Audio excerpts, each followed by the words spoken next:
The next question that we've picked up is d square minus 4 operating on y is equal to 1 plus e raised to x the whole square.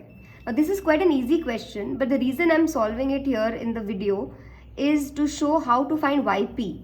Okay, so to find yc, we'll quickly go through this. D square minus 4 equal to 0 gives me d equal to plus or minus 2. So I have two real roots. So yc is c1 e raised to 2x plus c2 e raised to minus 2x.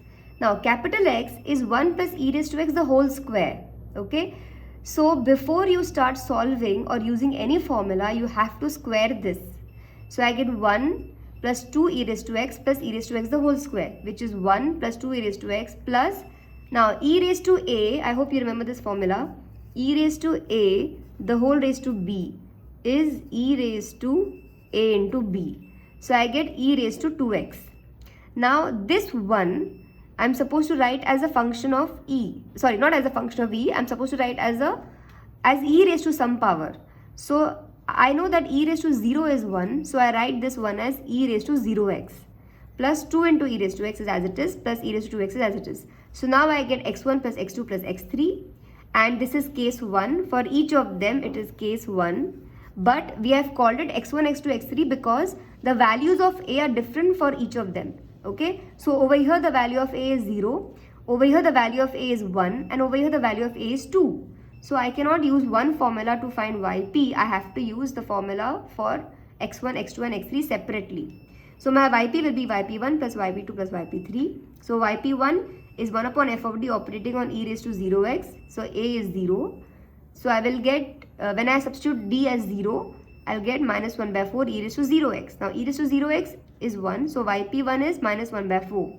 I want you to note that the yp corresponding to a constant is another constant. See, yp corresponding to 1 is minus 1 by 4.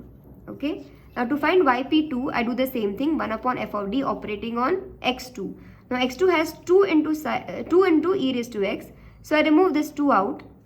So I get 2 into 1 upon f of d operating on e raised to x. In this case a is 1. So f of 1, I put d as 1. So I'll get 1 square, which is 1. So I'll get minus 2 by 3x. Okay. Now before we go on to yp3, observe that the roots of the equation d square minus 4 are plus or minus 2. In yp3, a is 2. Okay. So definitely I'm going to get f of 2 as 0.